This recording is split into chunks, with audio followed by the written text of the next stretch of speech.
Bismillahirrahmanirrahim. Алла Таалаға чексіз мақтаулар болсын.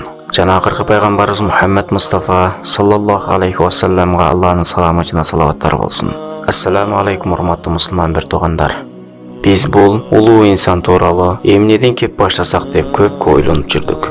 Себеби биз көп жылдардан бери түштүк регионду устаздын сабактарын тартып, интернетке жарыялап, жакындан кызмат кылгандыктан ал кишинин көп жакшы жактарын байкаган элек. Устаз жөнүндө бир даректүү фильм жектеп жазып коюу анын баардык жакшы иштерин чагылдырып бере албайт деп айтаар элек. Себеби устаздын кээ бир иш аракеттерин, кулк мүнөзүн жанында жүрүп, өзүң күбө болуп, жоон териң менен сезгенде гана билесиң.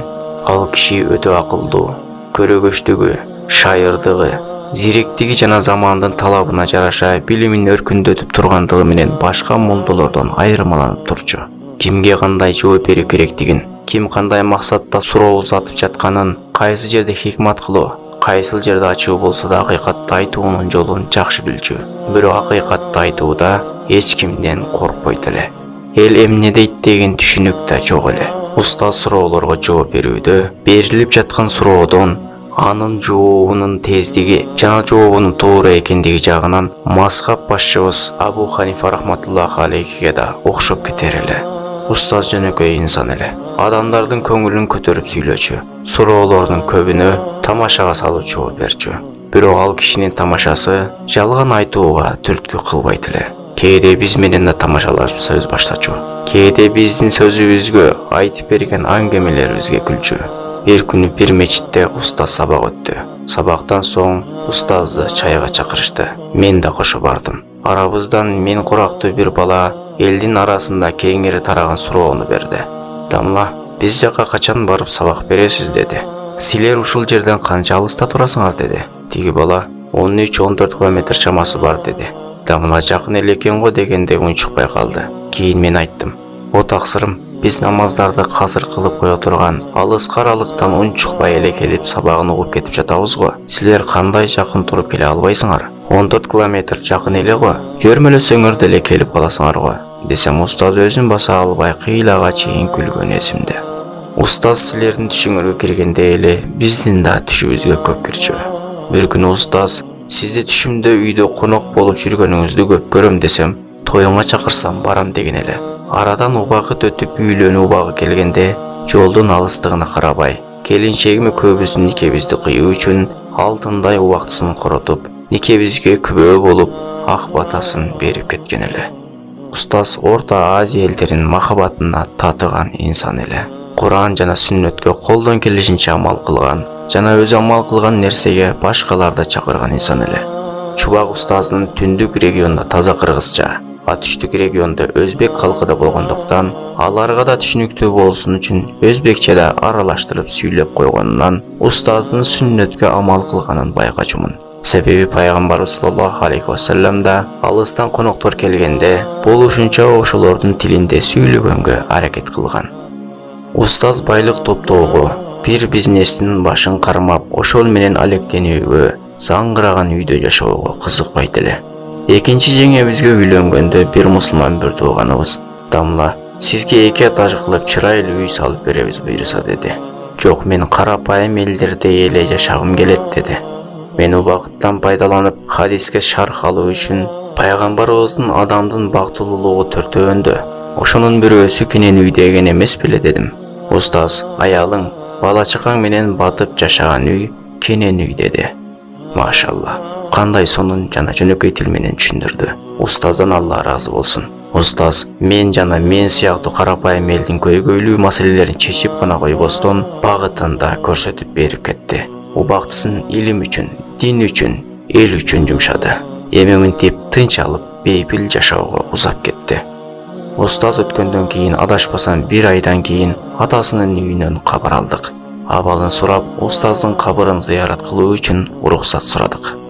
"Ассаламу алейкум кабыр эли. Алла кааласа жакында силердин жаныңарга келип кошулабыз. Алла силерди дагы, бизди дагы ырайымына алсын" деп мөрзөгө кирип бардык. Устаздын кабырынын башына барганда айта турган сөзүмдү унутуп койдум. Бир азга үн катпай кабырдын башында олтуруп калдым. "Ассаламу алейкум устаз" деп сөз баштадым. Мен келдим. Бул нерсеге муктаж болбосоңуз дагы зыярат кылуу үчүн. Себеби биз сизди такыбаларга аталган жайда деп күмөн кылабыз. Кудай буйруса жакында силердин жаныңарга келип кошулабыз. А бирок азыркы убакта менден үй бүлөңүз тууралуу сурасаңыз, алардын абалдары жакшы. Мусулмандар колдоруна келишинче үй бүлө тууган туушкандарыңызга жардам берип жатышат. Алардан кабатыр албаңыз. Мусулмандар бир туугандарын таштап коюшпайт. Эгер менден шакирттериңиз тууралуу сурасаңыз, Алла алардан ыраазы болсун. Сабактарыңызды таратып жатышат. Эгер менден жалпы мусулмандар тууралуу сурасаңыз, алар колдорунан келишинче динди карманып, айткан насаатыңызды амалга ашырып жатышат. Устаз, сиздин мээнетиңиз текке кетпептир. Сизди уккан бир туугандарыңыз кыйлауын кылуу жолуна түшүп калганын байкадым. Сиз аз жашадыңыз, бирок саз жашадыңыз. Кыска өмүрдө кыяматка чейин пайдасы тие турган иштерди кылып кеттиңиз. Кудай буйруса кыла албай, же иш жүзүн ашыра албай бүтпөй калган иштериңизди биз мусулмандар бүтүрөбүз. Жана сиз менен жолугушуу күн алыс эмес. Аллахым сизди пайгамбарлар, сахабалар менен Фирдаус аалада бирге кылсын жана бизди дагы ошол жерде болууну насип этсин. Устаз, пайгамбарыбызды көрсөңүз бизден салам айтыңыз. Жана өзүңүз айткандай биздин атыбыздан да пайгамбарыбызды кучактап коюңуз деп соң устаздын кабырынын үстүнө суу сегип кайттык.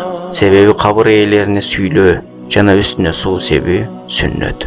Пайгамбарыбыз да өз уулу Ибрахимди кабырга коердо, ага сүйлөп, кийин кабырынын үстүнө суу сепкен. Башка бир хадисте пайгамбарыбыз саллаллаху алейхи вассалам кабырдагылар силерди угат, болгону жооп бере алышпайт деген эле. Муслим. Арадан көп күн өтпөй Багымнатка жакын түш көрдүм. Түшүмдө мени бийиктен бир шаарга түшүрүштү. Мен андай кооз шаарды көргөн эмесмин. Мен ичимден бул кандай кооз шаар? Бул кайсыл жер? Мен мындай жерди мурда көргөн эмесмин дедим. Карасам адамдар кандайдыр бир көлүктөргө минип ар тарапка учуп кетип жатышат. Кийин мага ошол шаардын оң жагында дарыянын жанындагы бир чоң казыр көрсөтүлдү. Айланасы бийик дубал менен тосулган.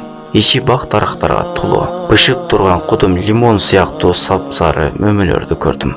Ичинде кызматчы балдар бар экен. Нээ көз менен карайын, сөөрүдө чубак устаз жан баштап жатыптыр.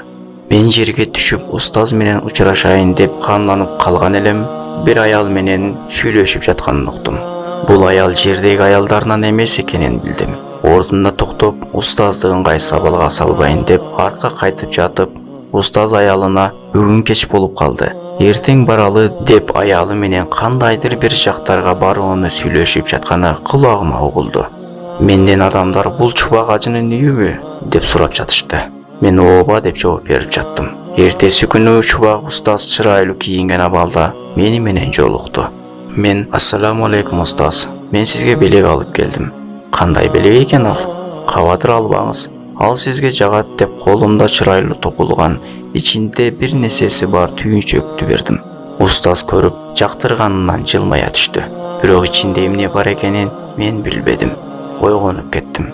Турсам багымда убактысы болуп калыптыр. Кана ойгонбосом, кана эгер менин жайым да ошол жерде болсо деп арзуу кылдым. Себеби ал жер чыныгы ырахат эле. Ошол түштү көргөндөн кийин бул дүйнө машакат экенине дагы бир жолу ынандым.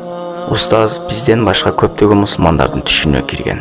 Кээ биринин түшүнө канаттуу аттын үстүндө учуп жүргөнү, кээ бирөөлөрдүн түшүнө көк чөптүн үстүндө жүргөнү, кээ бирөөлөрдүн түшүнө кыйынчылыктан, машакаттан кутулгандыгы кирген. Пайгамбарыбыз айткандай, кыяматка жакын момундун түшү анын багыты болот демекчи, бул түштөн да биз билебиз, устазыбыз иншаалла бейиште экенин.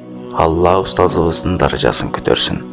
О мусулман бир туугандар, аккан арыктан суу агат. Ушундай аалымдар чыктыбы, демек учубуз кур эмес, дагы чыгат. Болгону биз Алланын шариятын бекем карманып, балдарыбызды дин менен тарбиялообуз керек. Мен ишенем, жакынкы жылдарда Кыргызстан бүт дүйнөгө үлгү боло ала турган коррупция, уурулук, алдамчылык, жалган айтуу болбогон, алсыздар кордолбогон, улутка бөлүнбөгөн, эли өз ара ынтымак болгон мамлекетке айланат буйруса. Биз ошол бактылуу күндөргө жетишибизге аз эле калды. Ал күндөргө жетүү үчүн чогуу аракет кылалы. Ассаламу алейкум ва рахматуллах ва баракатух.